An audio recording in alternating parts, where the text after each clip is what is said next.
Hi hello नमस्कार. स्वागत आहे तुमचं वैशाली लाईफ अँड किचनमध्ये. तर सकाळी बघा इथे नाश्त्याची तयारी. नाश्त्यामध्ये आज करायचं होतं साबुदाण्याची उसळ. आता बऱ्याच दिवसांनी मी साबुदाण्याची उसळ करायला घेतली, कारण सहसा आमच्याकडे उपवास कोणाला नसतो, त्याच्यामुळे काही करत नाही. आणि मग असं होतं की एखादी वेळा इच्छा होते खायची, तर म्हटलं चला आज करूया. तर अर्धा किलो साबुदाणा आणलेलाच होता आणि एखादी वेळा तरी केला तर आवडीने खातात. आणि जर नेहमी जर करायचं म्हटलं तर कोणी खायला पाहत नाही.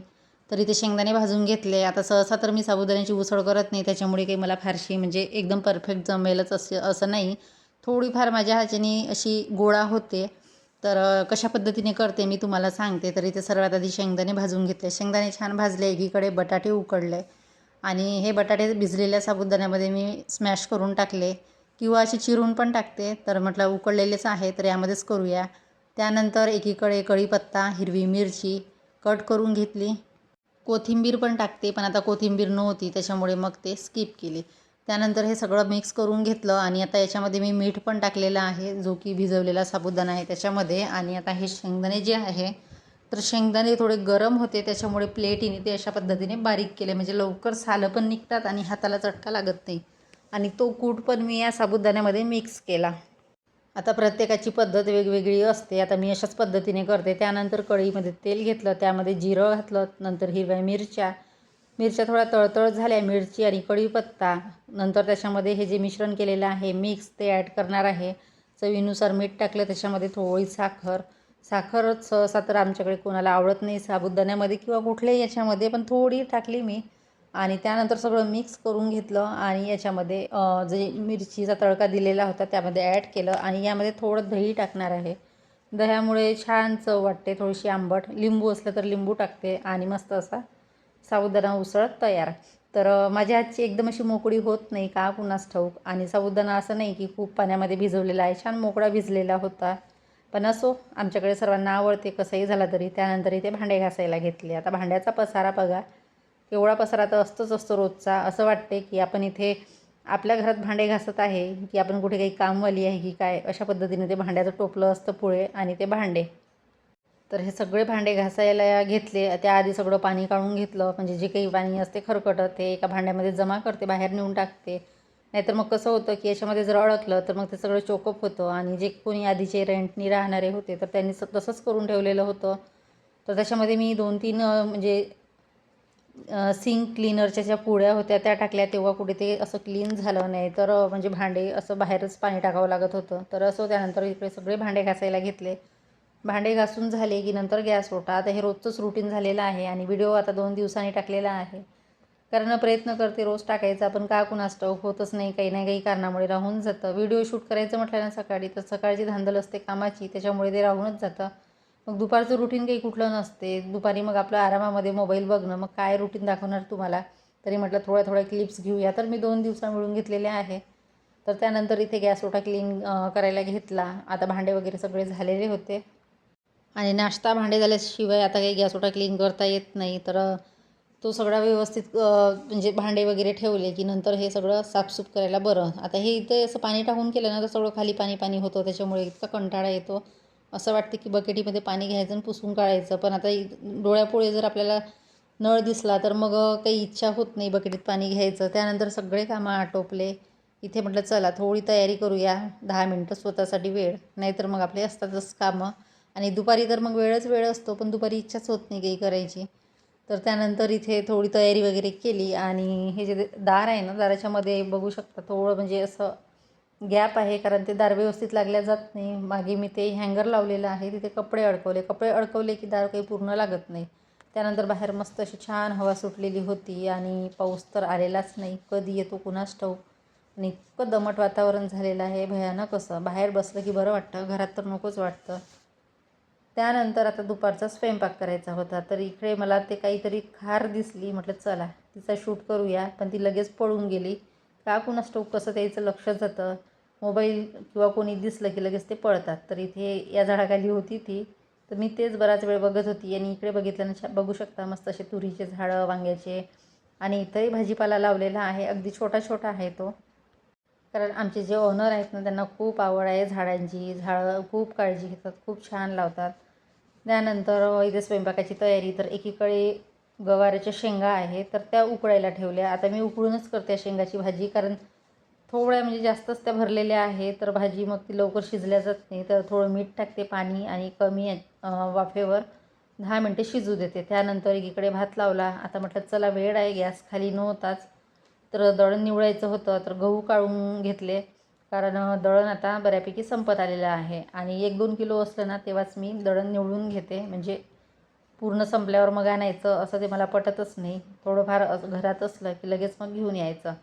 आणि गव्हात काही खडे वगैरे काहीच नव्हते, पण आता हे गहू थोडेसे काढून उन्हामध्ये ठेवणार आहे अर्धा 1 तास, त्याच्यानंतर निवडणार ते. तर आता हे किती 30 किलोचं कट्टं होतं ते. तर आता बऱ्यापैकी अर्ध झालेलं आहे. तर म्हटलं आता हे याच्याखाली म्हणजे जे कप्पा आहे ना त्याच्याखाली बसेल ते, म्हणून मी तिथे ठेवलं. त्यानंतर बघा आता ही जी फ्लोरिंग आहे ना टाईल्स, तर तिथे छान असे झाडं दिसतात, म्हणजे त्याची सावली येते तर ते बघायला छान वाटते मला. म्हटलं चला तुम्हाला पण दाखवूया. त्यानंतर इथे कुकर लावला, एकीकडे वरण लावलेलं आहे. आधी काही विचार नव्हता वरण करायचा, पण म्हटलं जाऊ द्या सुकी भाजी आहे करायलाच पाहिजे. आधी ठरवलं की भाजी पोळीच करायची, पुन्हा मग म्हटलं वरण भात पण करायचा, कारण दुपारचं म्हटलं तर पोटभर सगळं पाहिजे असतं आणि सुकं सुकं खाल्लं तर ते सुक्या भाजीसोबत म्हणजे जेवण केल्यासारखं वाटत नाही. थोडं काहीतरी पातळ पाहिजे, म्हणून इथे वरण लावले एकीकडे. आता करायच्या होत्या चपात्या. तर भात पण होत आलेला आहे. आणि तिकडच्या साईडचा जो बर्नर आहे ना खूप कमी जाळ येतो त्याचा. कुणास ठाऊक काय झालं तेच कळत नाही. तर यूट्यूबवर व्हिडिओ बघितले मी, तर तो एक उपाय करायचा आहे मला. पण असं होते सकाळी कामधंदे सगळे आटोपले, स्वयंपाक झाला की मग सगळं विसरूनच जाते आणि नेहमी असं माझ्या बाबतीत होतं. तर करेल ते आता जेव्हा मला वेळेवर जे स्वयंपाक करता येईन ना तेव्हा मग ते करेल. त्यानंतर इथे लसूण सोलायला घेतलं. म्हटलं भाजी फोडणी द्यायची होती. तर शेंगा काही फारशा शिजलेल्या नव्हत्या, कारण मला कुकर लावायचं होतं. म्हटलं आता किती वेळ थांबायचं, कारण 12:30 झालेले होते. मग त्या अर्धवटच शिजल्या, बाकीच्या मी म्हणजे जेव्हा भाजी फोडणी घालेल तेव्हा थोडा वेळ जास्त शिजू देणार. तर इथे सगळं तयारी झालेली आहे. कणिक पण मळून घेतलेली आहे. फक्त आता भाजी फोडणी द्यायची आणि चपात्या करायच्या. आणि मला एक सांगायचं होतं की आमच्याकडे सध्या आता कसं आहे की मी जिथे खाली राहत आहे, आधी वर राहायची ना तर प्रॉब्लेम नव्हता. आता एक प्रॉब्लेम असा झालेला आहे, खाली राहत आहे, कुरिअरवाले येतात, आधी कॉल करायचे आणि नंतरच पार्सल घ्यायला मी खाली जायची. पण आता तसं नाही, डायरेक्ट आले की दार ठोकतात. मी त्यांना बोलते की तुम्ही कॉल करा, मी घ्यायला येते बाहेर. पण ते 2दा बघितलं मी, ते डायरेक्टच येतात, दार ठोकतात आणि पार्सल देतात. ते काही मला पटत नाही. मी आणि तो एकच कुरिअरवाला करत आहे असं, तर त्यांना मी म्हणेल याच्यापुढे की तुम्ही माझं कुरिअर जर असलं ना तर कॉल करा, तेव्हा तरच मी घेणार, नाही तर घेणार नाही. आणि दार ठोकू नका. एकतर तुम्ही कॉल करा, मी पार्सल घ्यायला बाहेर येईन, गेटच्या आतमध्ये येऊ नका. कारण ते का कुणास ठाऊक मला पटत नाहीच. आणि वर असलं ना तर तो एक फायदा होतो की डायरेक्ट कोणी वर येत नाही. तर असो. त्यानंतर इथे भाजी फोडणी घातली. तर भाजीमध्ये आता शेंगदाण्याचा कूट टाकायचा होता, पण टाकणार नाही मी, आता साधीच करणार आहे. कारण की शेंगदाण्याचा कूट टाकला ना तर रुची खात नाही, तिला तशी आवडत नाही. त्याच्यामुळे मग म्हटलं जाऊ द्या साधीच करते. तसं तर तिला गवारीच्या शेंगा काही फारशा आवडत नाही, पण ती आज खाऊन घेईल. आता दुसरी भाजी करायची म्हटलं ना तर मग परत फोडणी घाला, त्याच्यापेक्षा हीच भाजी सर्वांना. तर त्याऐवजी मी जे वरण केलेलं आहे त्याला लाल मिरचीचा तडका देणार आहे. तसा तिला आवडतो, ती खाईल ती भातासोबत. आणि एकीकडे भात पण झालेला आहे. आता हे कोणते तांदूळ आहे माहीत नाही, लवकर भात शिजत नाही. त्यानंतर पाणी भरायचं होतं. तर आज मुलीनं असं करून ठेवला, आज घोटाळा, म्हणजे सर्व गडबडच केली. सकाळी पाणी घ्यायला गेली माठातलं. तिला सवय अशी आहे की नळाचं पाणी म्हणजे माठ भरते मी, म्हणजे माठ भरून झाला की तिला जो नळ आहे माठाला त्याच्याने पाणी घेते. पण आज अर्ध्यापैकी खाली झालेला होता तो माठ, त्याच्यामुळे नळाला पाणी येत नव्हतं. तर तिने असा गडव्याने पाणी न घेता वाकवला, तो माठ वाकवला आणि सगळा माठ तो खाली पडला, 2 तुकडेच झाले. मग म्हटलं आता पाणी कसं काय करायचं, थंड पाणी तर पाहिजेच असतं, पण आता नाईलाज आहे. मग वरचा एक पाण्याचं जे भरणं होतं ते काढलं मोठं. म्हटलं ते भरून ठेवायचं, नाहीतर मग 2 गुंड पाणी पुरलेलं नसतं. तर ते सगळे घासून घेतले, कारण नळ आलेले होते आणि माठाशिवाय पाणी थंड वाटत नाही. तरी मी तिला म्हणत होती की या फ्लोरिंगवर माठ पडू शकते, कारण एकदमच प्लेन आहे हे. पण मुलगी ऐकायला तयार नाही. नाही पडत करून शेवटी फोडलाच तिने. सगळं घरभर पाणी.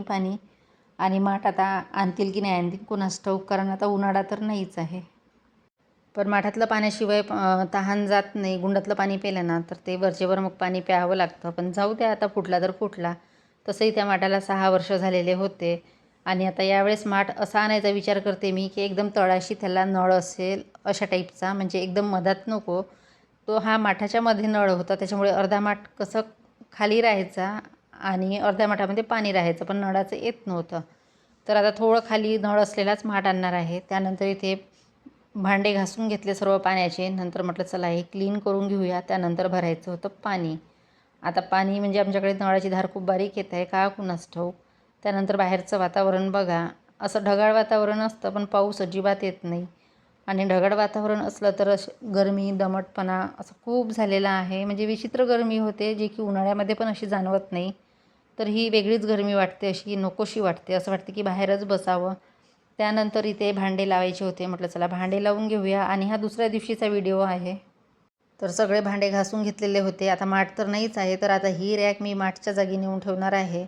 आणि फ्रीज पण बंद केलेला आहे. आणि फ्रीज याच्यासाठी बंद केलेला आहे की जिथे ज्या प्लगला लावलेला आहे ना, तर कधी एकदम असा कमी जास्त तो झाला की वेगळाच आवाज येतो. त्याच्यामुळे म्हटलं इलेक्ट्रिक बरोबर आहे की नाही आहे.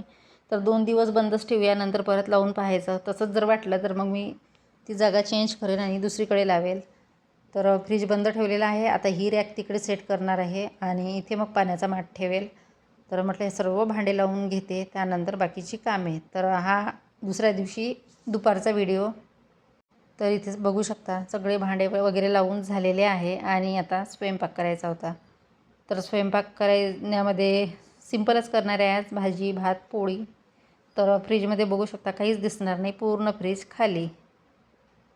फक्त लोणच्याच्या बॉटल आहे. यावर्षी लोणचं पण टाकलेलं नाही मी. आता आंबे तर नसेलच मार्केटमध्ये असं वाटते, कारण बाहेर जाणं झालंच नाही. जाऊ घेऊ असं करून ते राहून गेलं. असं वाटलं की भरपूर पाणी आला, म्हणजे थंड वातावरण झालं की लोणचं टाकायचं. पण कशाचं काही पाऊस पण आलेला नाही, त्याच्यामुळे मग म्हटलं जाऊ द्या नंतरच करेल. आता भेटले तर बरं, नाही तर मग यावर्षी विकतचं लोणचं खाणे आहे. तसंही कुणी फारसं खात नाही, पण असो घरी. त्यानंतर इथे तांदूळ निवडायला घेतले. तर तांदूळ याच्यासाठी उजेडमध्ये निवडायला आणले, कारण थोडे खराब वाटले, म्हणजे अळ्या होत्या त्याच्यामध्ये. चला मग इथे सेंड करते. Bye bye.